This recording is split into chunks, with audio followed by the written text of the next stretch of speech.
یو ډیر حیرانونکی خبر. یو سړی چې د وبا له وجې په قرنطین مرکز کې او د ښځې موبایل مسلسل مصروف راتلو، کله چې کور ته لاړو نو ولیدل چې ښځې یو پردي سړي سره په موبایل باندې خبرې کولې. نو د بیا خپلې ښځې سره څه وکړل او کوم عمل یې ورسره وکړو، دا ټول معلومات په همدې ویډیو کې وګورئ. سلامونه او احترامات مې قبول کړئ دوستانو، امید دی چې ټول به روغ جوړ یې.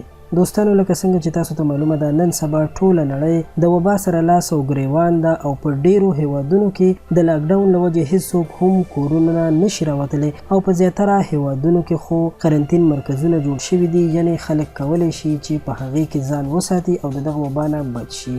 خو د دې وبا سره سره ډېرې داسې حیرانونکې پیښې مخې ته راغللې چې خلک یې ډېر زیات حیران کړي دي.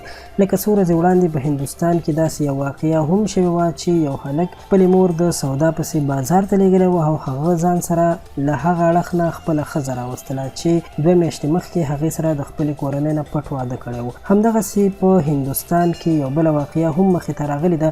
د هندوستان خبري ادارې ټایمز اف انډیا دا خبر خپور کړی دی چې یو سړی چې په قرنطینه مرکز کې اوسېدلو، یعنې د وبا نه د ځان ساتلو لپاره حکومت چې کوم ځایونه جوړ کړي دي په هغې کې اوسېدلو. دغه سړي به چې کله اکثر خپلې ښځې ته ټلیفون کوو نو د ښځې موبایل به یې مصروفه و. د هندوستان په چتیسګړ ښار رایپور سیمه کې په قرنطینه مرکز کې یو 26 کلن ځوان للت کور وه چې کله د قرنطینه مرکز نه تښتېدلی دی او خپل کور ته رسېدلی دی نو لیدلی دي چې د هغه ښځه په موبایل باندې بل چا سره لګیا ده او خبرې کوي. دغه ځوان په غوسه کې راغلی دی او د خپلې ښځې لاس یې په مړوند کې جدا کړی دی او کټ کړی دی. د واقعې نه وروسته د محلې خلکو دغه ښځه هسپتال یعنې شفاخانې ته رسولې ده، خو د هغې لاس نه دی جوړ شوی، یعنې بیرته د مړوند سره نه دی پیوند شوی. پولیسو کاروایی کړې ده او د هغې خاوند یې هم ګرفتار کړی دی، خو ګرفتار خاوند یې پولیسو ته ویلي دي چې کله زه په قرنطینه سنټر کې وم نو د هغه وخت نه به چې ما هغه ځای نه خپلې ښځې ته ټلیفون کوه نو هغه به اکثر مصروفه وه، چې په همدې وجه باندې زما د خپلې ښځې په کردار باندې شک پیدا شو او چې زه راغلم نو هم مې خپله ښځه د پردي سړي سره په خبرو باندې ولیدله نو ځان مې قابو نه شو کړی او په خپله ښځه باندې مې ګزارونه وکړل او د هغې لاس د مړوند نه جدا شو.